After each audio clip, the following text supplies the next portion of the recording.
inches away lang sila sa mga bato, sa mga pader at saka sa mga puno. Kaya kung magkakamali sila, sigurado diretso sa langit. Good morning mga boss ug mga madam. So it's a Sunday morning dito ngayon sa Isle of Man at saka last day na din natin ngayon dito. Kasi mamayang umaga, alauna ng umaga, yun ang balik ng ferry papuntang Liverpool. So nandito tayo ngayon sa main grandstand ng TT at saka yan yung podium. Tahimik na ngayon dito pero marami pa rin mga nagmumotor na umiikot dito at saka may mga paunti-unting tao ding na nagpipicture. So hindi tayo nakapunta dito kahapon kasi pagkatapos ng racing, dumiretso na ako ng uwi sa bed and breakfast kasi inatake ako ng hay fever. Dahil siguro sa pahiga-higa ko doon sa damuhan at saka ingay ng Ducati. Dahil siguro sa pahiga-higa ko doon sa damuhan at saka may marami ding puno sa gilid. So ang gagawin natin ngayon, experience natin yung racetrack. So ikutin natin yung buong racetrack. It's actually 33.5 miles yung layo. Paikot. Ano ba equivalent niyan sa kilometers? I think it's 50 kilometers plus yung layo. Sa normal race, lalo na sa mga superbikes, I think kayanin nilang ikutin yung buong racetrack na yan in like less than 15 minutes. So in normal riding condition, abot siguro ng mga 45 minutes to 1 hour. So ito yung panahon ngayon. So hindi siya maganda actually. Umaambon na. Kaninang umaga umulan na din. So yung condition ng daan ngayon is basa. So medyo delikado. Ang lamig din ngayon. Kaninang umaga I think 9 degrees. Ngayon medyo I think tumaas na ng konti, 10 to 11 degrees Celsius pero malamig pa din. Naka-ready na yung raincoat din natin just in case na uulan doon sa bandang bundok ng racetrack. Okay, alright mga boss, medyo palakas na yung ulan. Daan muna tayo sa shop, bili tayo ng tubig at saka magpagas na din kaya siguro.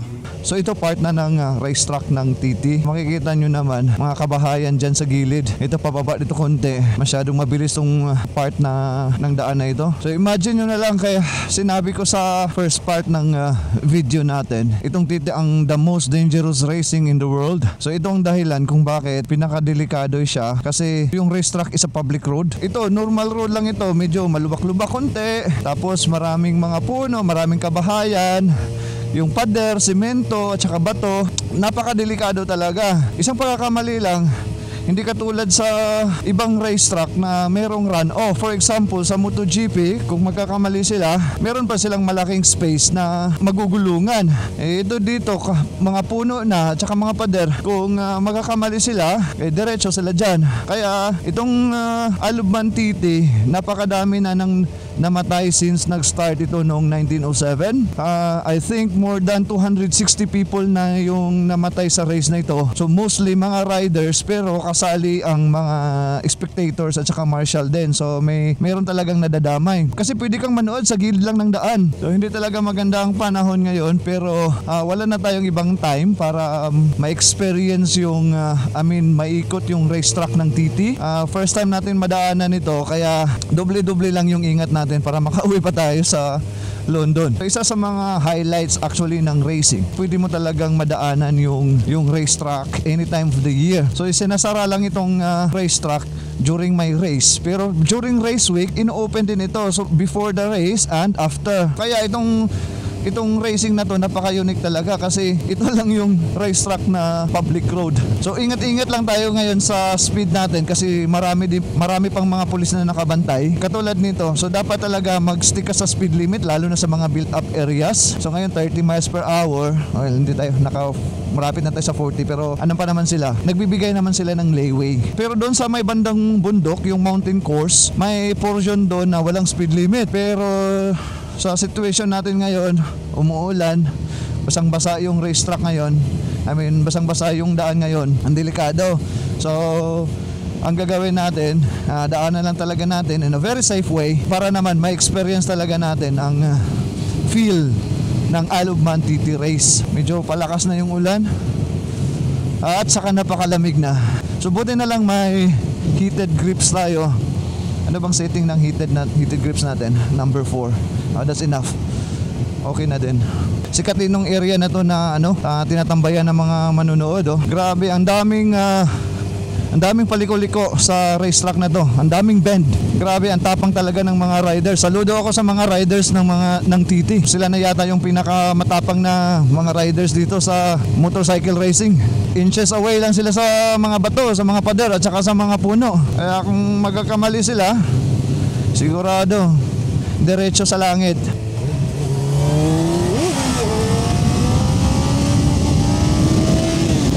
Woo! Ganda ng daan. Sayang hindi tayo pwedeng bumanat dito. Delikado at saka may speed limit, maraming mga pulis. Sa mga built up areas, maraming tumatambay na pulis ngayon. Ang ganda ng racetrack ng Isle of Man.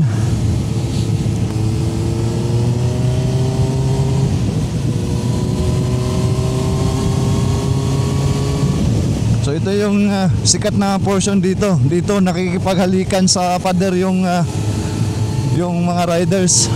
Ganda ng village nila. Napakaliit lang. So dito dadaan yung mga riders. Napakasikip, napakaliit. Tapos bahay na.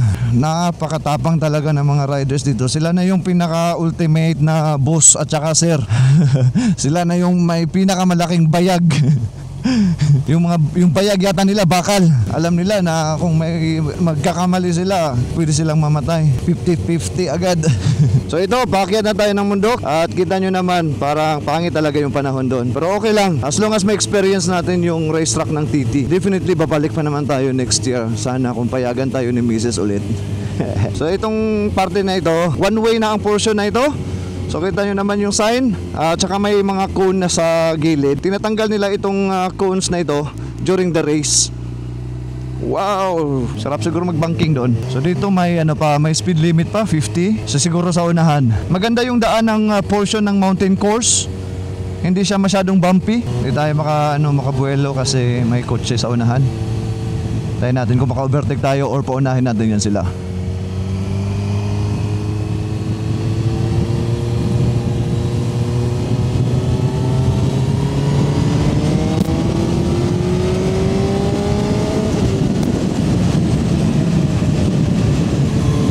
Wow, ang ganda ng daan dito. Oh, wait lang. Huwag masyadong excited, may speed limit pa rin. Ang ganda ng kurbada. Woo!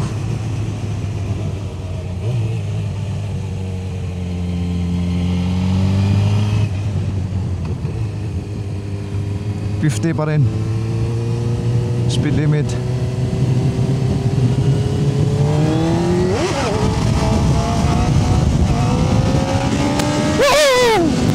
Ito na. Let's go.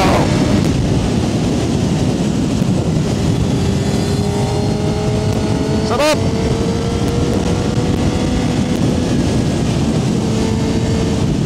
Medyo basa pa yung daan. Medyo nagka-slide yung sa likod.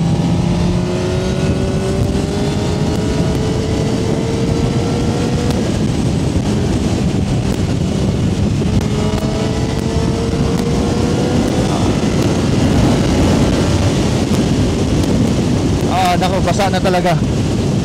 Kaya relax lang. So, itong dyan sa yung portion na to, yung sa gilid na yan dyan, bangin na. Ay, nako. Tumitingin pa lang ako dyan, takot na ako.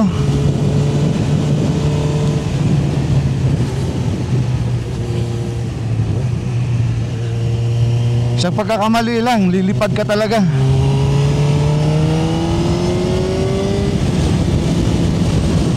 Ang ganda ng racetrack ng Isle of Man TT. It's just a public road pero ang ganda ng daan. May kunting bumps pero okay lang.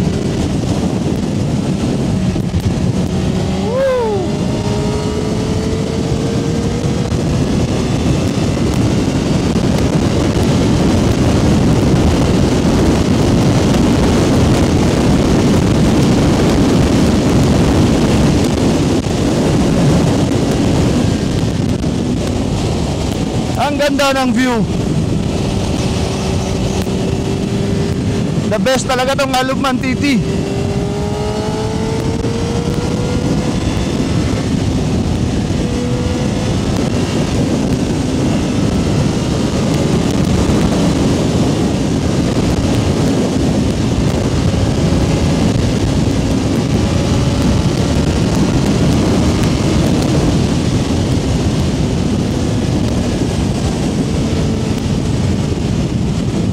Malakas ang hangin. At saka umambon-ambon. Ang lamig.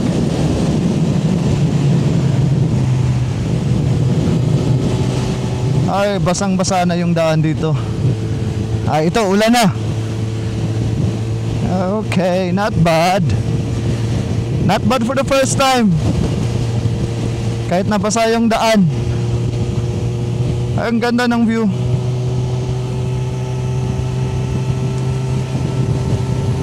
Bagal na tayo dito.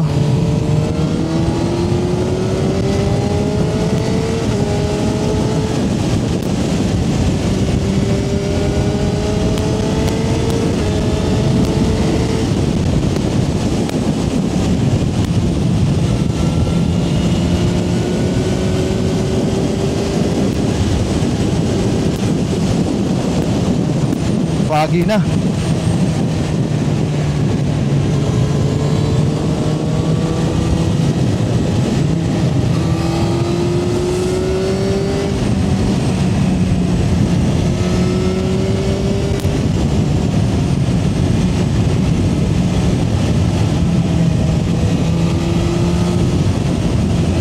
Lamig dito sa bundok. Woo!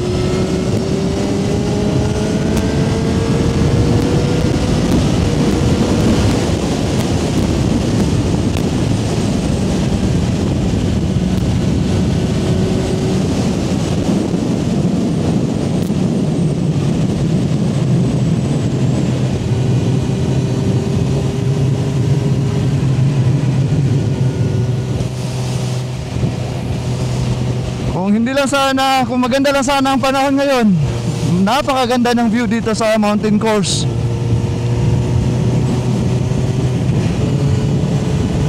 Ang sarap mo, Alugman. I think magpahinga tayo dito. Magkape siguro.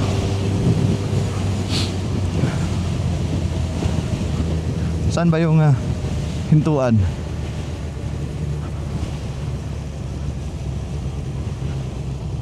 Dito ba?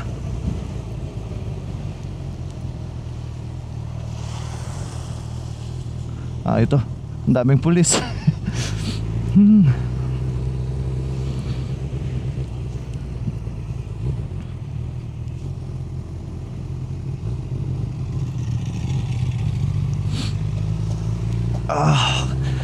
Kape muna tayo. Alas 12 na ng tanghali.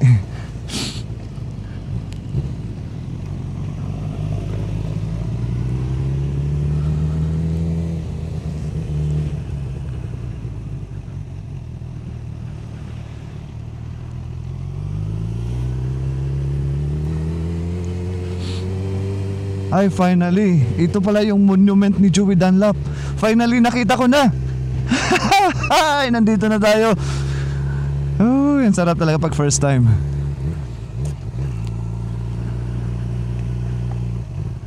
Dito tayo sa sikat na cafe sana sa bundok ng Alugman. But unfortunately, sirado. Pero at least, iihi muna tayo. Tapos, papicture tayo dito sa monument ni Joey Dunlop. So si Joey Dunlop isa sa mga legends sa Alugman TT. Uncle yan ni Michael Dunlop, dating title holder ng pinakamaraming TT wins. So 27 wins yata yun siya. Pero yung pamangkin niya ngayon, yung si Michael Dunlop, na beat na yung record niya. I think 29 wins na si Michael. Ang dami. So makikita niyo yung daan dyan. Part pa rin yan ng mountain course. May dalawang pulis na nagabang. Pero wala pa rin speed limit ang part na yan. Pero basa. Unfortunately basa.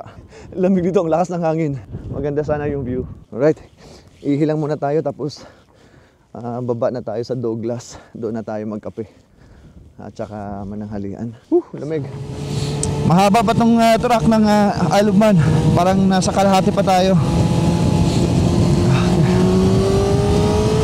Let's go.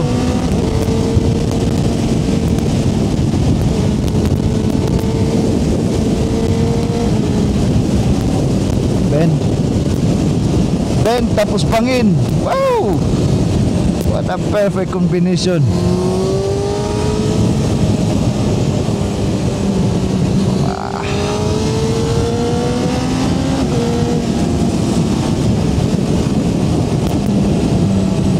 TT.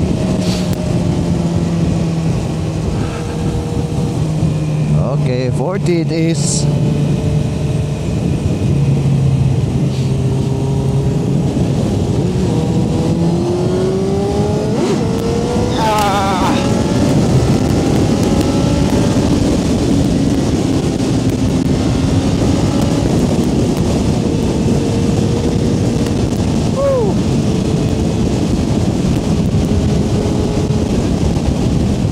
Sana hindi mamatay yung Insta360 sa lamig.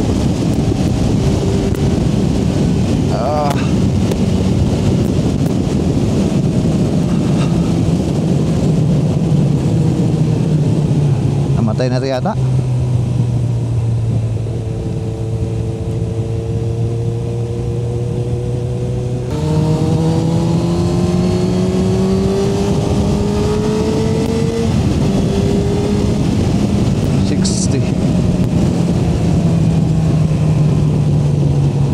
Wala na, nag-give up na yung isang camera natin.